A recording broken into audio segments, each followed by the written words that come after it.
Hi, and welcome to Global Conference TV. My name is Kenny Vakai.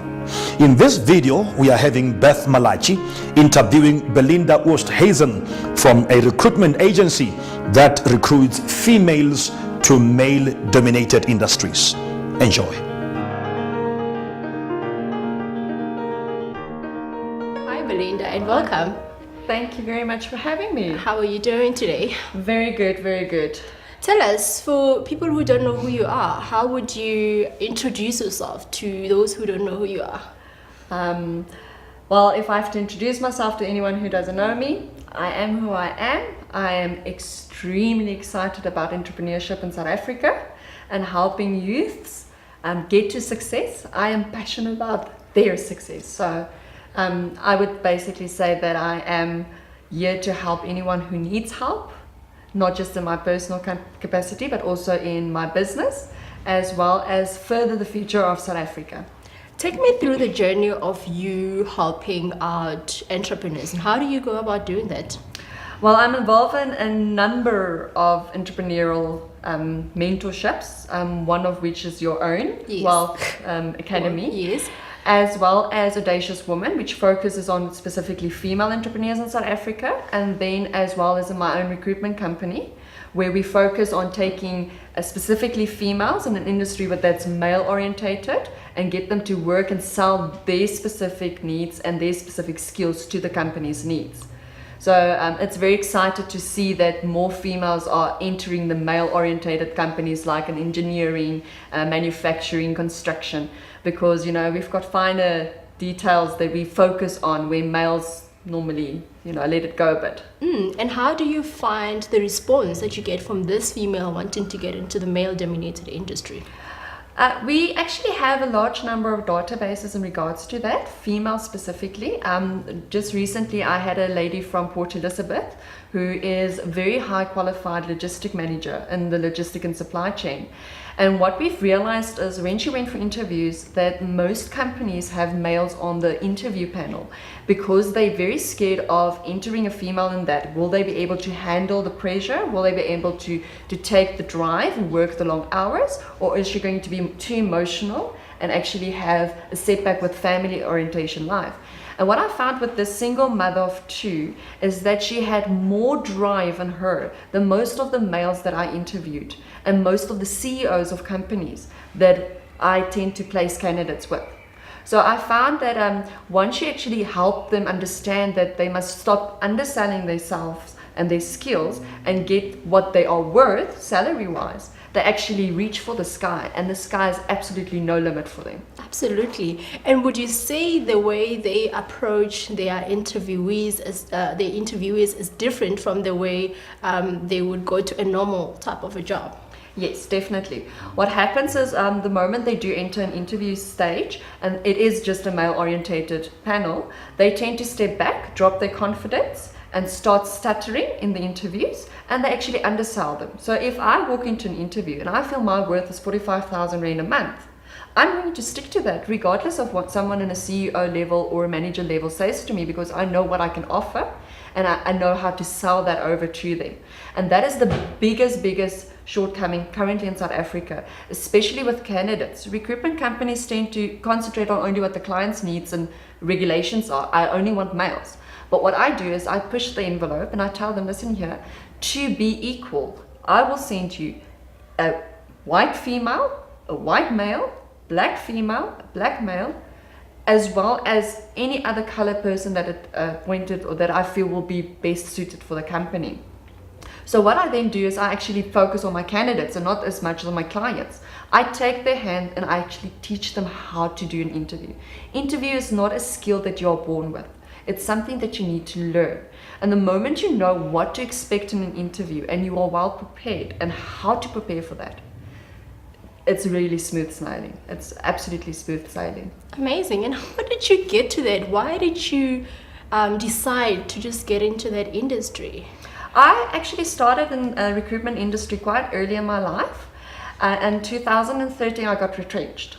Now, as many South Africans, when you get retrenched, as a single mother that I was at that stage, you look at your financials and you're like, what am I going to do? And the first thing you tend to do is you tend to jump to the first offer that you get offered. Yes. And normally that first offer is very low. So what I sat and I thought of, and I looked at all of my track records, and I thought, over the past years, I brought over per year 2.5 million in for the company that I worked with, the placements that I did. So if I am putting in the time and effort, working the same hours for a company to make someone else rich, why can I not realize it and do it for myself? And that is where I got up as a very small person in a very big industry. I mean, recruitment in South Africa is a 55 million annual turnover profit industry. I decided I'm not going to see myself as that. I got myself invested with a very good personalized coach, JT Fox, as well as his wealth program. And I actually started working on my self-worth. So what I basically did is I looked at it and I said to myself, I can do this. Got up every morning and I did numerous phone calls. I got rejected left, right and center because I look young, I look unexperienced.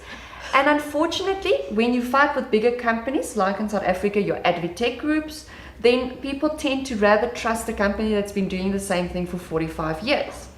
More clients that I signed on realized that I do it differently. And because I do it differently, my success ratio is 98%.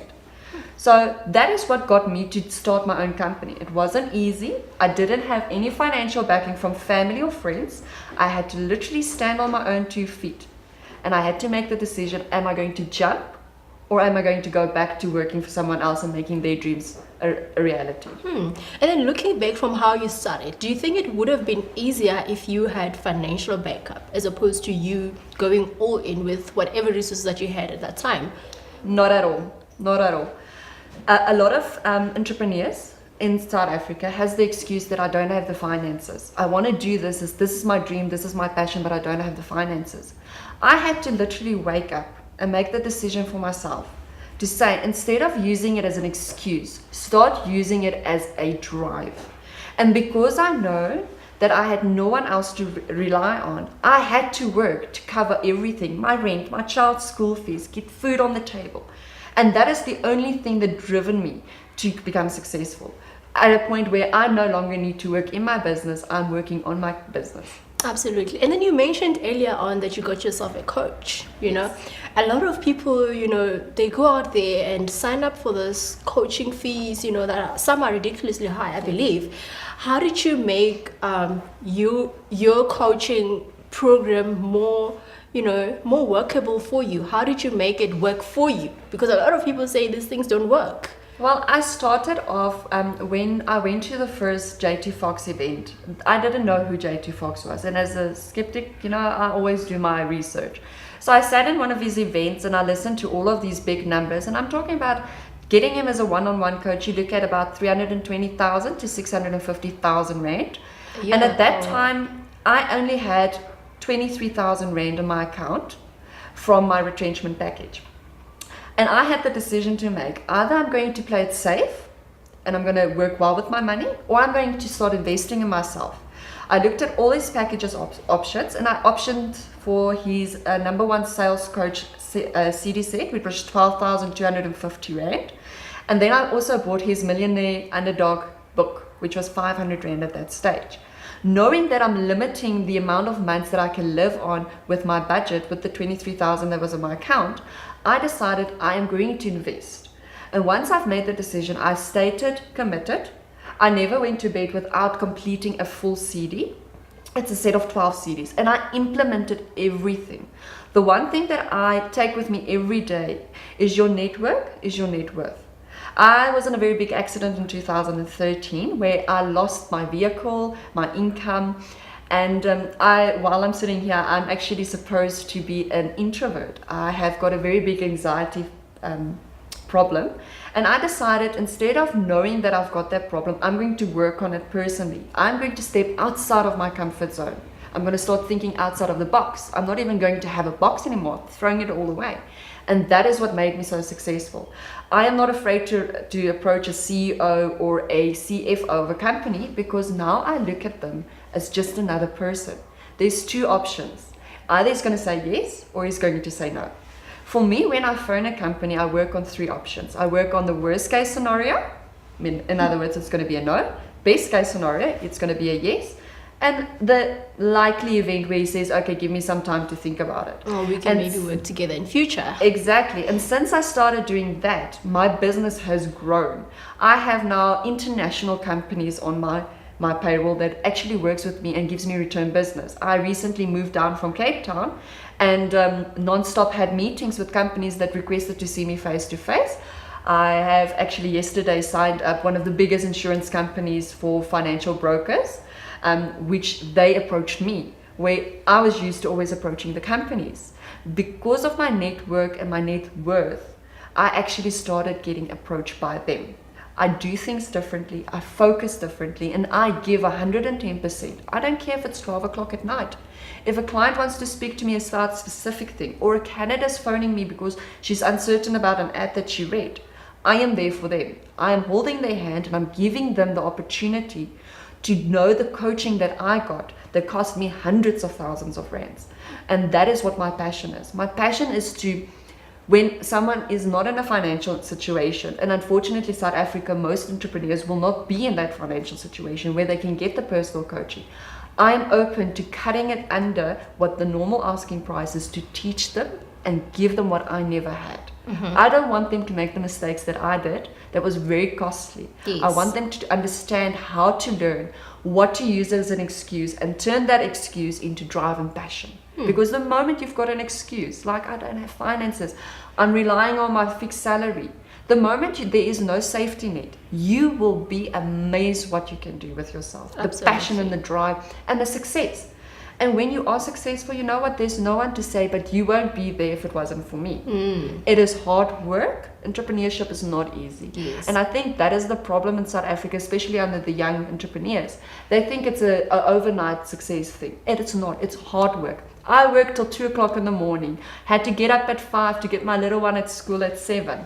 And you know what? I still worked. I still slept for 2 hours, but I put in the time, I put in the effort. I did the personalized coaching, which is very important because you need someone that's not going to tell you it's okay. Don't worry, next time you'll do good. You need someone to tell you, but this is what you did wrong. How can you accept a no? Learn how to turn your no's into your yeses. And that's what my personal coach did for me. And I also feel that you also need somebody to say, hey, you did well. Because a lot of times we don't celebrate our little wins, you know what I mean? And then let's talk a little bit about, branding. How do you attract international people to come and work with you, even if you are, in a country in Africa and they believe that, look, this girl can actually take on the project? How do you attract such people in your career? If you met me before 2013, I would be the person that will sit in the corner, not talk to anyone. I will look everyone out. You need to come out of it. You need to be out of your comfort zone. You need to be confident. If you're not confident, the moment you drop your shoulders, a person's not going to approach you. It's all about body language and the way you talk. Know your numbers. If you know your numbers and you know your industry, any investor will see the value that you can add. And you need to find your unique selling point. If you've got no unique selling point, what is making you different from everyone else that is in the same industry? That is the important thing. And you yourself is your unique selling point. No one can do what you can do because you've got the passion, you've got the idea, and you've got the drive. What would you say are the top 3 skills or attributes that are required in order to become a successful entrepreneur? Drive, commitment, and never give up. Never ever give up. If you are facing the floor when someone hit you down, you don't give up. I can use a very stupid example. When I was 17, I was part of the Blue IQ Smart Young Man's Entrepreneur competition in South Africa. And I was part of the top 5. Pick and Pay Go Bags was firstly known as Belinda's Go Bag. But because I was uneducated in regards to what the way is to protect my idea and my business, I got done in.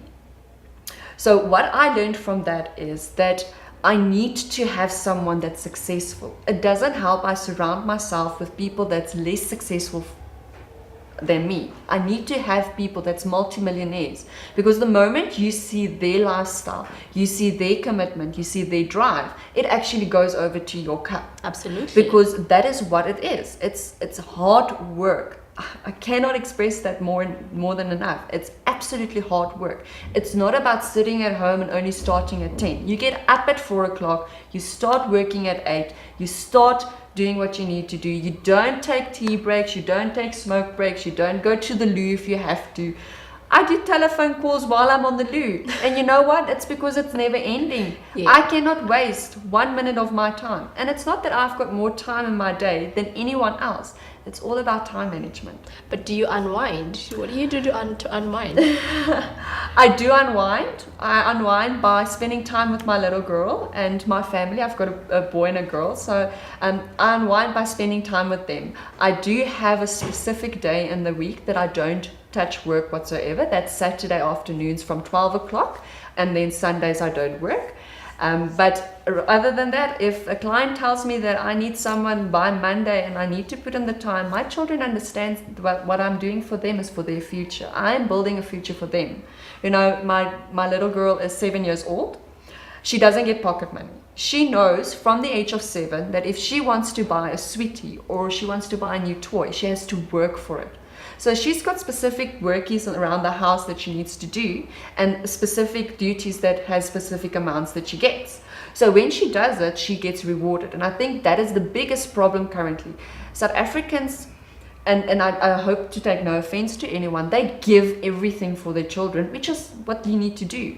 But your child also needs to understand that to get what you want, you need to work hard for it. Yes. So that is also something that I would say is important for parents out there. Don't just give and give and give as much as you want. And there's times where she begs me with little puppy eyes, and I have to say no, because I know if I give in the one time, I'm going to give in again.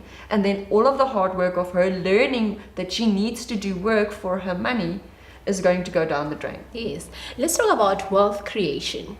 What does wealth mean to you? Well, a lot of people, when they talk to wealth, they see money. For me, it's not money. For me, wealth is when I assisted someone being successful. I've taken them where they were and they're 10 steps further. So for me, wealth creation is helping people that wants to be helped. It doesn't help you come to me and say, oh, but I'm looking for it. I'm going to use a stupid example. I'm looking for a job. Mm-hmm. And I tell them, okay, my premium package, which is something that I give you my time, is only 2,500 rand, and you come back and tell me, but I want to challenge you, get me the job first, then I'll be your ambassador. I'm sorry, I'm not going to give that away. That is time that I will never get back. And a lot of people go, oh, 2,500 rand. You know, 2,500 rand is not even a third of what my hour rate is.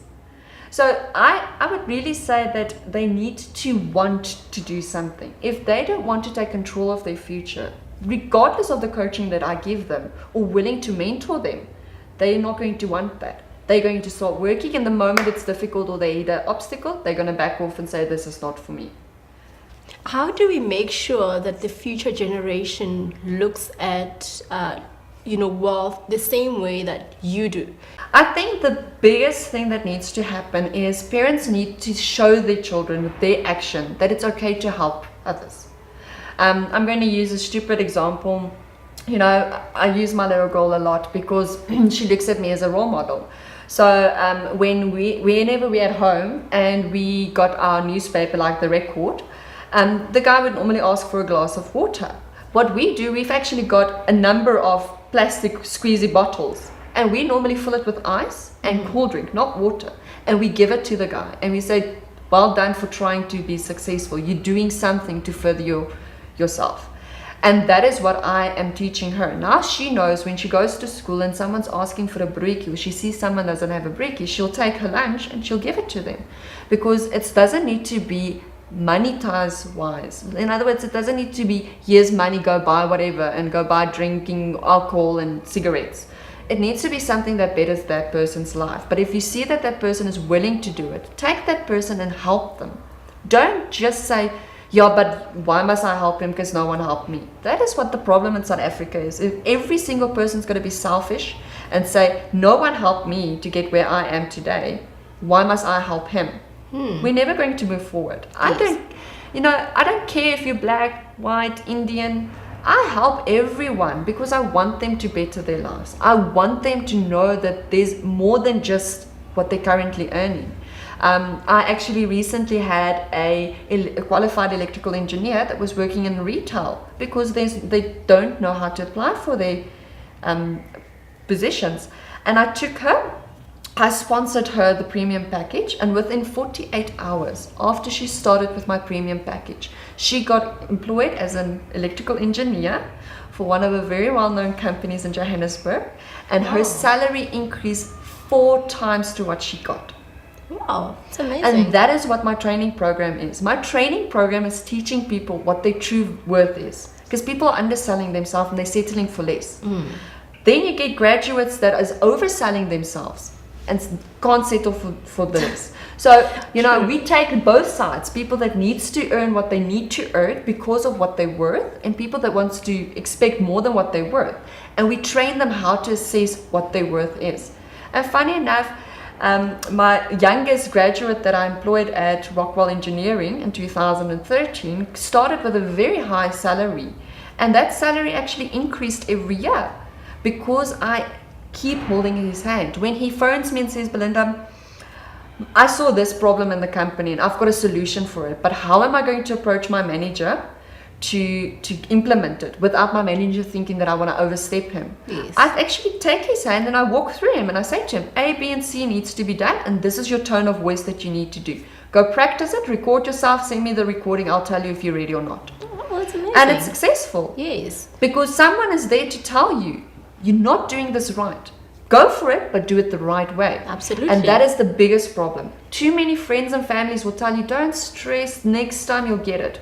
There's no next time. Make it happen now, do it the right way, and you will keep moving up. Absolutely. And what would you say are the common challenges that people have, especially when it comes to, selling themselves? Confidence. People tend to have a very lack of confidence. And how do we fix that? You're going to laugh at me. One of my secret tips that I give to my candidates is to do a Superman pose. It's amazing. And just to wrap up, what are you currently working on? Any future projects that you're looking forward to? We are. Myself and my business partner is currently busy speaking to our mobile app developer.